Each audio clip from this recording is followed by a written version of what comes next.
Today is Sunday, July 9th. This is episode 217 of Celtics Beat on the CLNS Media Network. Filling in for Larry H. Russell, I'm Evan Valenti.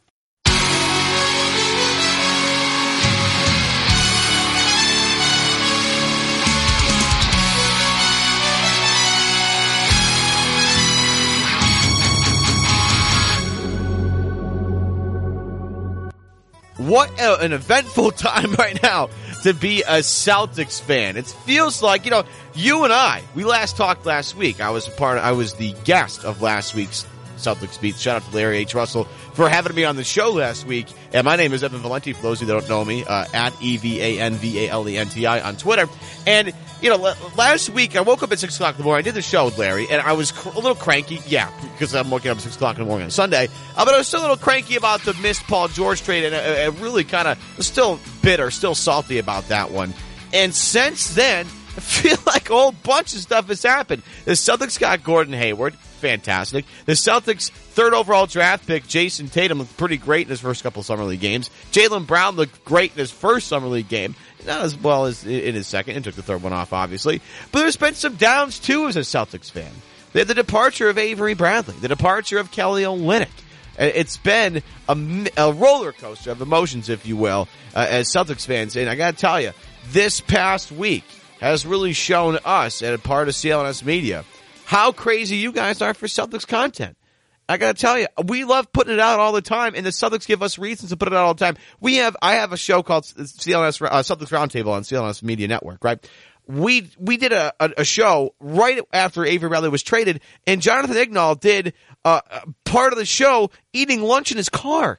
Like, he took his lunch break in his car while eating Chick-fil-A, I think. He was doing a show. Like, the fact that you guys crave this content so much is the reason why we do it all the time. Okay, we have Mark Murphy coming up in just a second. We'll get to that in a minute. But before we get to any of that stuff, just some housekeeping things I need to tell you about. I need to tell you about HelloFresh. It is the meal kit delivery service that makes cooking more fun so you can focus on the whole experience, not just the final plate.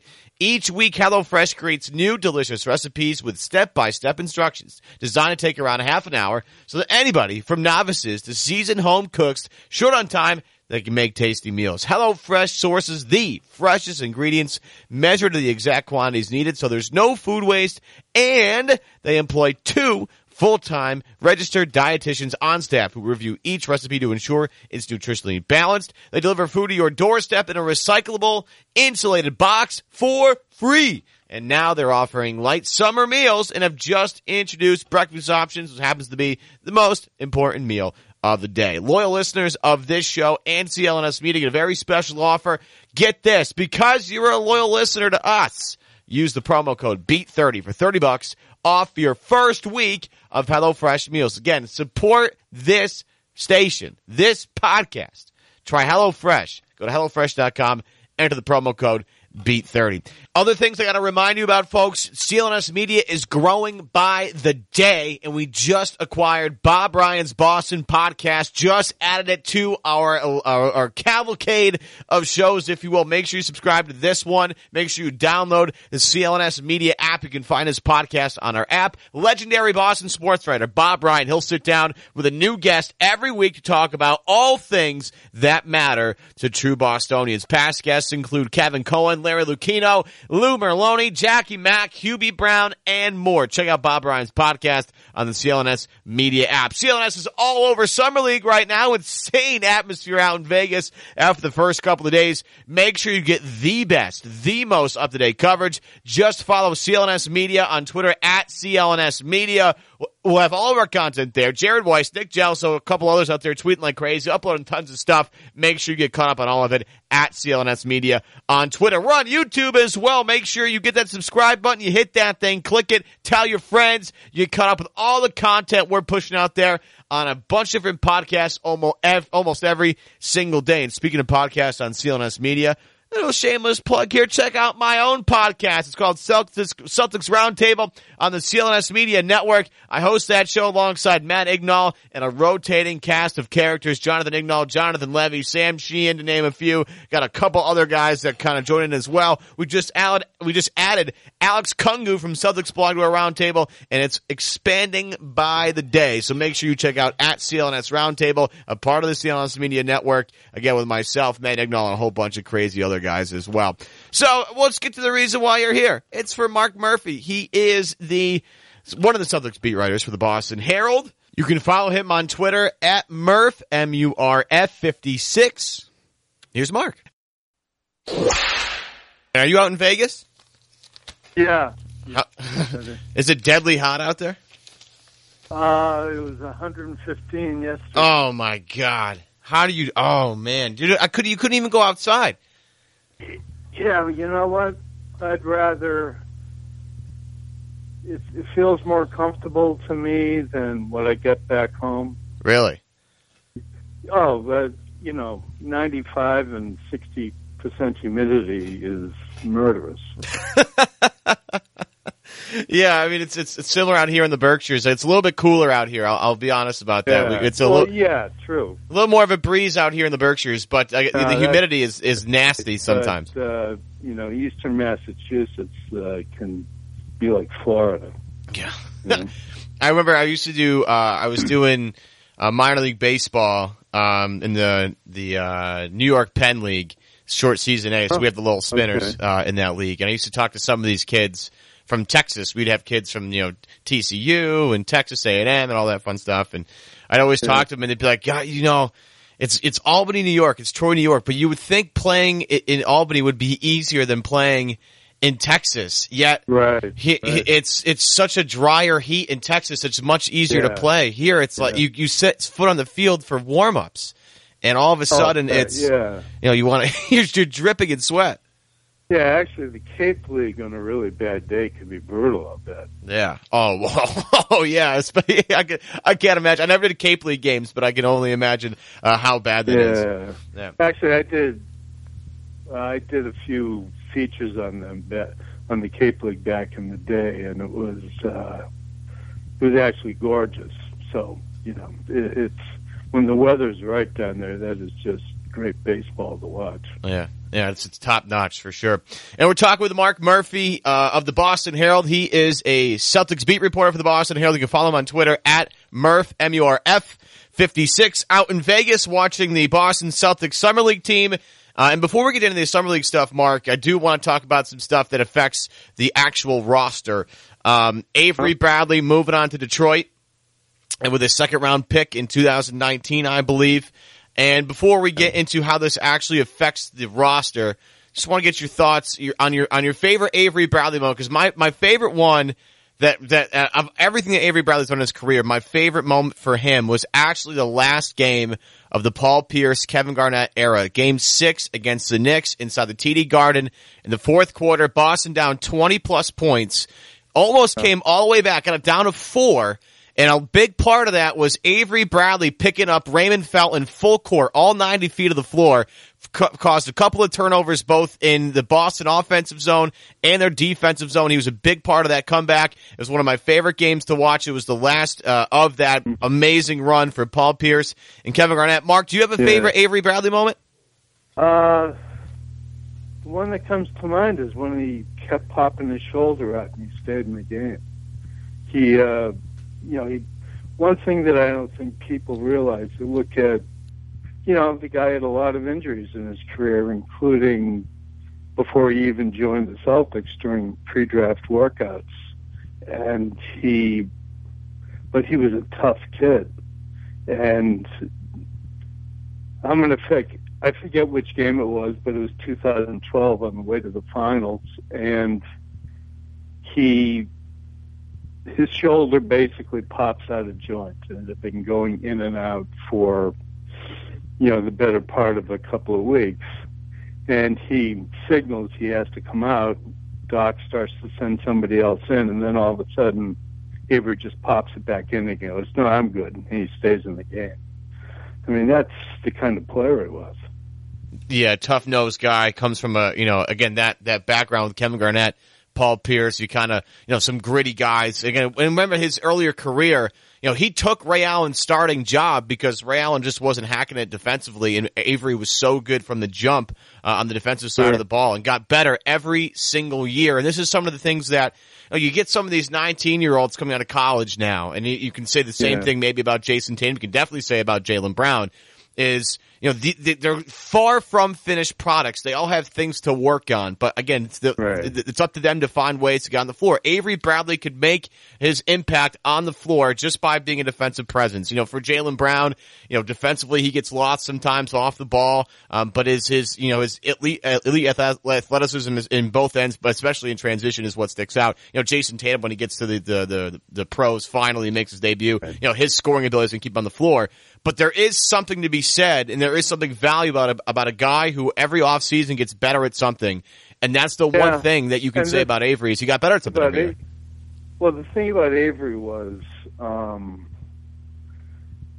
again, going back to his early years, they tried to make him a point guard, and Doc was adamant that he couldn't play the one. And I think that became pretty apparent, Avery's great off the ball, but if Avery has to handle the ball too much, that's when you start throwing the ball away. And they sent him to Israel during the lockout, and Doc loved to make a big point about this. They wouldn't even let him play point guard in Israel, which apparently they didn't. They, put him off the ball there. But I think he developed that part of his game. He was a competent ball handler by the end. But the other thing was he was just so streaky as a shooter and scorer. And by last year, if you look at his numbers, I think he was one of the best two-way off guards in basketball. Yeah, that's when you put in his defensive ability, but also that jumper. He finally became a consistent scorer. That was frustrating 3 years ago when they were swept by Cleveland in the first round, and Avery just could not buy a shot. I forget what his percentages were, but he just wasn't steady. But from that point forward, he really developed his offensive game, I thought. Yeah, the three-pointer later on. Into the back cuts. Onto the back cut. Yeah. And he's just such a great off-ball player.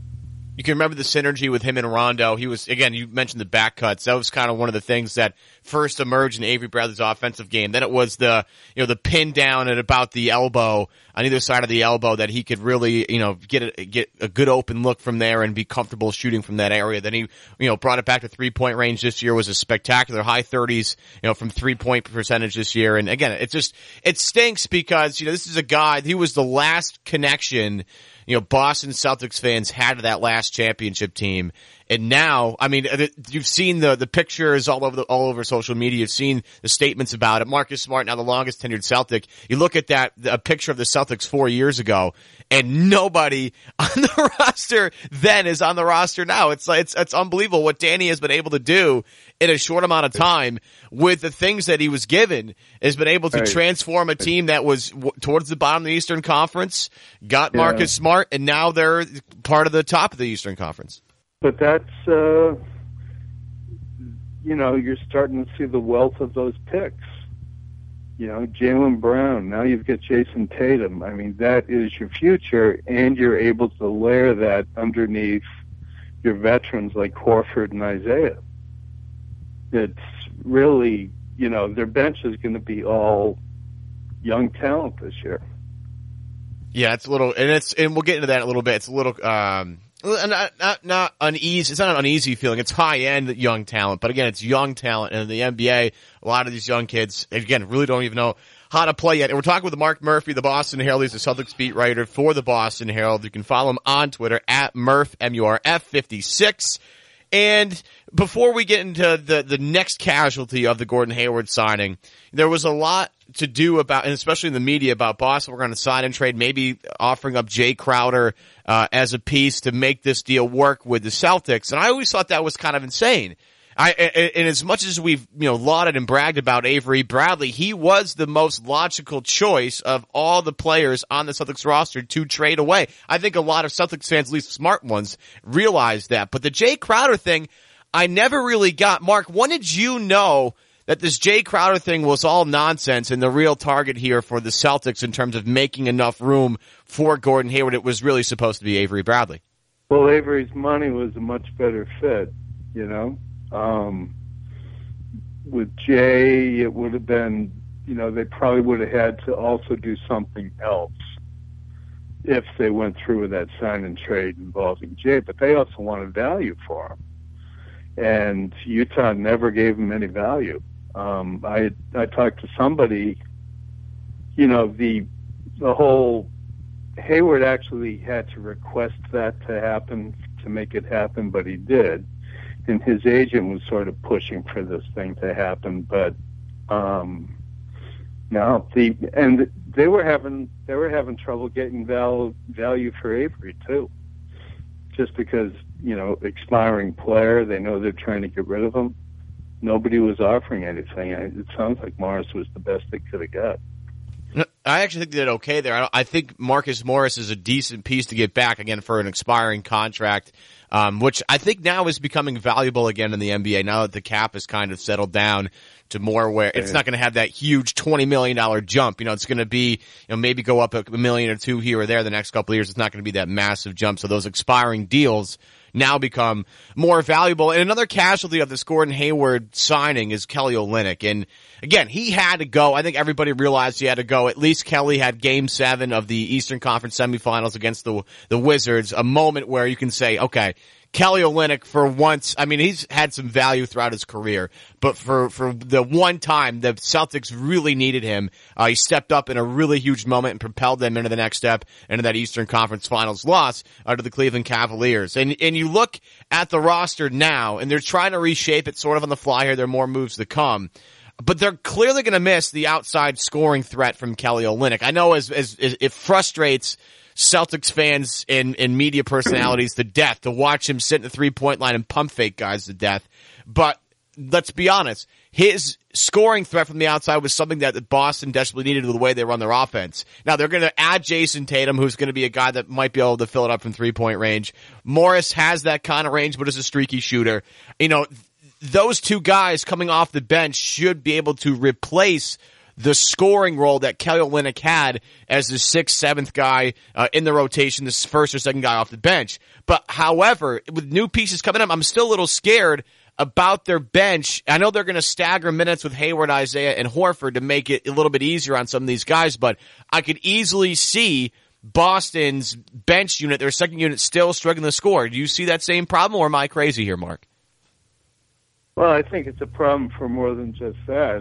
They just get too many guys in the same position. I know they're big on this basketball without positions thing, and Stevens is a very strong believer in that. But none of them are particularly good rebounders. And I think they still need a big of some sort. Unless, the argument about Morris is, well, he played next to Andre Drummond, and that's why he didn't have better boarding numbers. Maybe that's true. Maybe he is a better rebounder in this setting than he was with Detroit. But I think, they need another big. That's the next step they take, I guess. They have a mid-level that they can offer thanks to the savings they get on the cap. But yeah, I just see too much duplicity in the front line right now. But maybe that is the way the league's going. Yeah, look at Golden State. And it's hard to, everybody's like, oh, look at Golden State. They don't have a rim protector. They don't have a lot of rebounders. I think that's crazy because you look at their crunch time lineup, guys that play out of position, quote unquote, in Durant and in Draymond Green. Those guys are top, Durant's the second best player in the world, probably, right? And then you have Draymond Green's, a top 15 player in the world? They have 4 top 20 players in the world on their roster. You can't compare what Boston's trying to do to Golden State because Golden State's talent is just significantly better than theirs. Well, the thing about Draymond is he's a Defensive Player of the Year candidate. And he is the very best. I mean, he's a very unusual player. I know every team is trying to sort of recreate him on their own roster, the Celtics with Crowder. But, that he's a tough defensive customer. That's what makes that work. Yeah, and Boston, of course, is going to have to reshape this roster a little bit more going forward. You mentioned the big. I mean, where do they go there? Any idea of what they might try and do with that MLE that they currently have? How do they try and fill out that back end of their roster? Well, I think they're going to try and get a big. Any targets in mind? Have you heard anything? I can tell you who I'd love to do, but they probably won't get him, is Dedmon. He had a huge year for the Spurs this year. I totally agree with that, but I think it's a little too pricey. Supposedly Golden State's going after him. Oh, like they need another player like that. Come on, Golden State. Leave some for the rest of us, man. Come on. Yeah. That's not fair. But the thing is that, you don't need an all-star. What you need, and I started saying this to people back in the first round of the playoffs, what they need is a guy like Robin Lopez, just really solid, who boards and can hit the occasional open jumper, and is an efficient player. And now they've got a little balance in the lineup if they get a guy like that, but I'm not sure where they're going to find him. Yeah, there aren't too many of those guys walking around anymore. A lot of those guys are sort of locked up on very affordable deals. I like Allen Williams of the Phoenix Suns. I think he's a guy that finished in the top 10% of total rebounding percentage. Thomas Robinson is a Lakers guy, so there's no way they get a hold of him. Dedmon's obviously a guy you want to bring in. Bogut's always a question mark because he's so hurt all the time. Again, he's a great rebounder, a great role player, played with Golden State, understands the way that Boston probably would want to play basketball, but that injury history is awful, and it's hard to invest money in a guy that might not play. I mean, look at what the Cavs did. The Cavs had him for 30 seconds, and he was out for the rest of the year. Yeah. But you would have to work another deal. But if you really want somebody, you find a way to work a sign and trade with Dallas for Nerlens Noel. Well, that would be something. Well, Nerlens Noel coming back home to a state where he was an awesome high school player in. I know he's kind of split time between New Hampshire and Massachusetts, but that would be a really attractive piece. So it gives him a young center that can pick and pop, not pick and pop, but pick and roll, pick and dive. Is an unbelievable defensive player in terms of garnering steals. His steal rate for a guy that size is sort of unprecedented. He would definitely fit their mold defensively. He has a very limited role offensively that he could shine in. Eric Spoelstra talks about how they used to use Chris Anderson on offense back when the Big Three played with Miami. He stayed in this little box on the offensive side of the ball and basically ran from block to block. That's it. And he was there just for dump-offs, tip dunks, lobs, and that was it. That's a good, Chris Anderson. I mean, but I think with Nerlens, and he used to be when he was in Philly, he had hands of stone. The guy could not catch anything. It was basically 4 and 5 offense when they had him in the lineup. But he seems to have improved a little bit on that. You mentioned diving to the rim. That's a big skill that's something Brad Stevens loves in the big. So if he can work on that, and they have the kind of coaches where they could help develop him, I mean, I think he'd be a terrific fit. Yeah, I just worry about the money there and how much money you'd have to actually invest. I mean, that's where a guy like Crowder would come back into play again. That's why I don't think Danny's done. Yeah, and a lot of people have speculated that, including your colleague at the Boston Herald, Steve Bulpat. We're talking with Mark Murphy. The Boston Herald covers the Celtics for the Boston Herald. You follow him on Twitter at Murph, MURF56. Obviously, the big move of the summer, Mark, getting Gordon Hayward into the Celtics locker room is going to be a big player for them. You get an all-star talent like that who's still getting better at his prime age at 27. It's a no-brainer.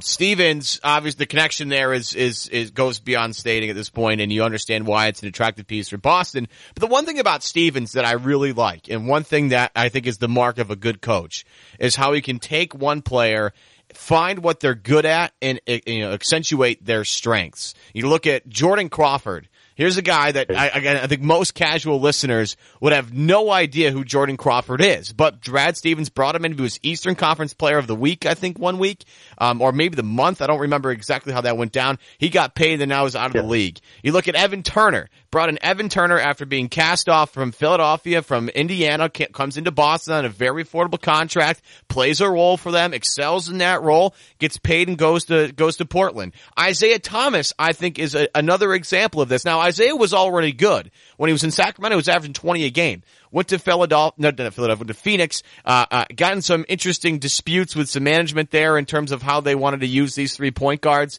They realized that they couldn't have 3-point guards on the team. Danny pounced on that.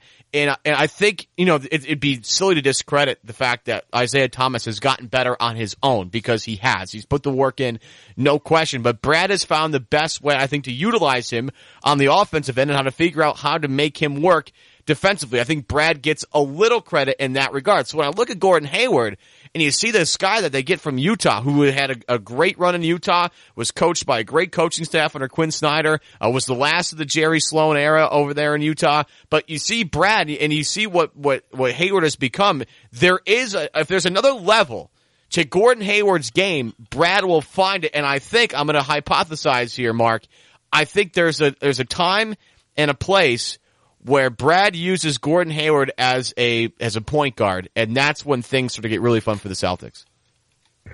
Yeah, I'm looking forward more to 3-point shooting. I mean, he should step in and automatically be the best volume 3-point shooter they have. I mean, well, him and Isaiah. What am I saying, right? But yeah, let's give IT a little credit. But it's I think his three has really improved in the last 2 years, and I'm kind of anxious to see how Brad uses that. And he's a good defensive player. He's an underrated defensive player. And when you play in Utah with Rudy Gobert, who is, one of the best defensive players in the league, the best rim protector currently in the NBA, you get a little overshadowed. But if you look at Hayward defensively, he's very good, in one-on-one situations, off the ball. He probably can get a little better just because everybody can get better defensively off the ball with the exception of maybe Marcus Smart. You look at what Boston has done now. They have Isaiah Thomas, they have Gordon Hayward, they have Al Horford.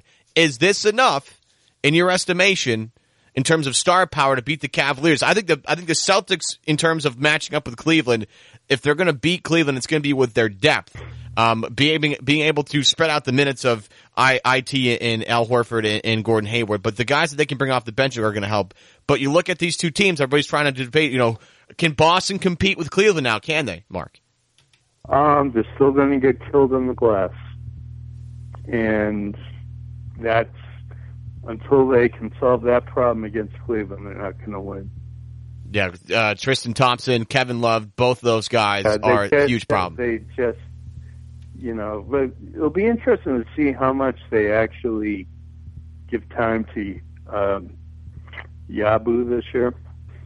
Because he stacks up as their best interior guy if they can.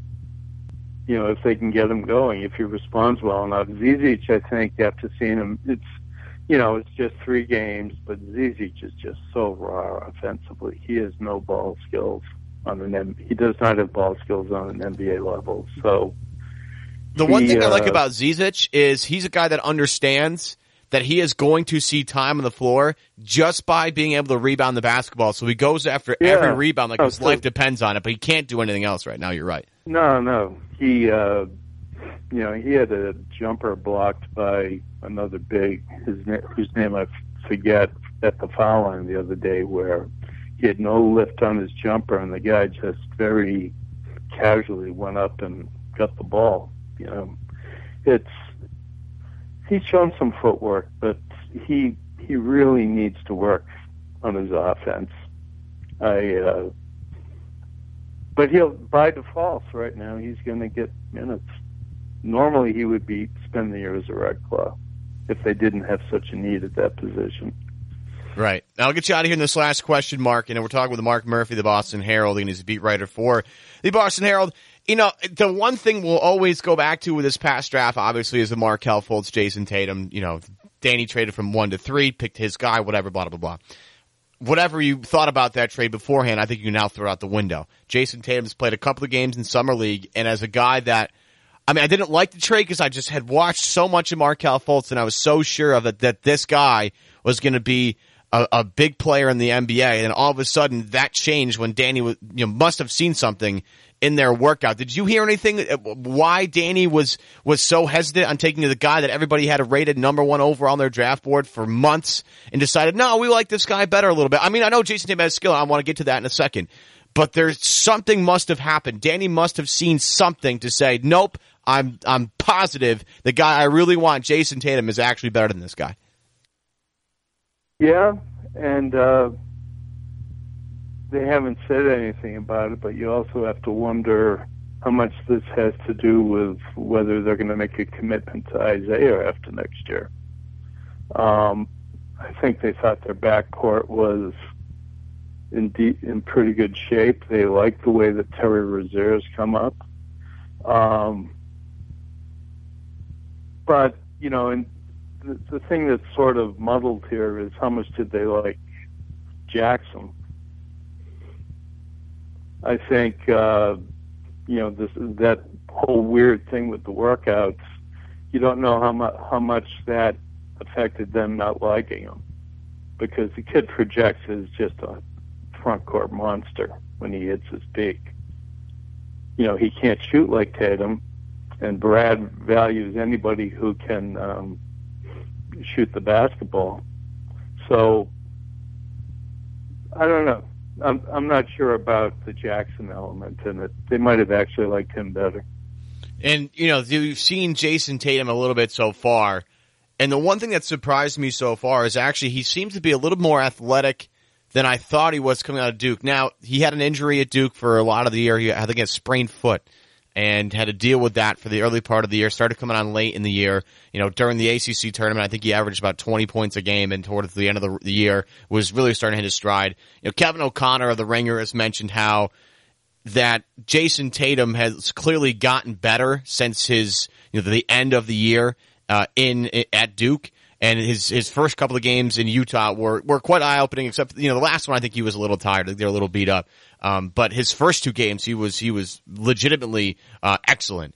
And you look at him, and I looked at him and said, wow, maybe he is a little bit more, game ready than I believed he was, because he looked a little bit more athletic. That first step looked a little bit faster. I mean, we all know the jumper is great, and the moves he has, especially with his back to the basket, are very, very polished. He hit one in the second game towards the end, I think, of the first half, at the Paul Pierce designated spot, the left elbow there, and backed somebody down, hit a Dirk-like fadeaway. It was nothing but the net. It was an excellent move for a 19-year-old to have. And I've walked away from 3 games and said, you know what? There is definitely enough here for me to pick this guy, over some other guys. I've seen enough to say, okay, I'm really intrigued here. What are your early impressions of Jayson Tatum, Mark? Oh, extremely impressive. I think I'm amazed at some of the shots he gets off. I think I know the one you were talking about, that from the left elbow. That was a very tough shot. It looked like he was out of the play. That night, though, he got a little taste of something from Donovan Mitchell. Mitchell knocked him around a little bit. Got really up underneath him and probably gave him the first real taste of NBA level defense.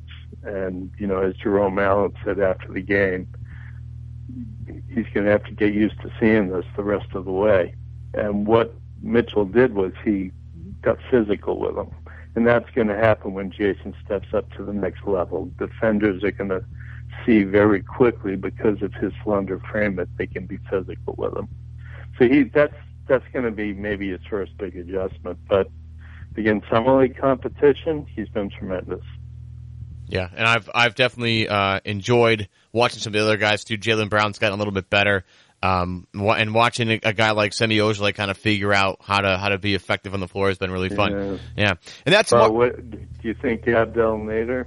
Nader's funny. Nader, to me, the thing about Nader is this is a guy that knows that he has to score a lot to make the roster, I think. I think he understands that in order to really shine here, he really has to hunt for his own shot. And I think a lot of the times Boston tries to, play this offensive style that they're used to playing at the NBA level, but you have a bunch of guys that don't know the system yet. So it's advantageous to a guy like Nader who's been in the system for a year. And he goes out, and I love it because he goes out and hunts his shot.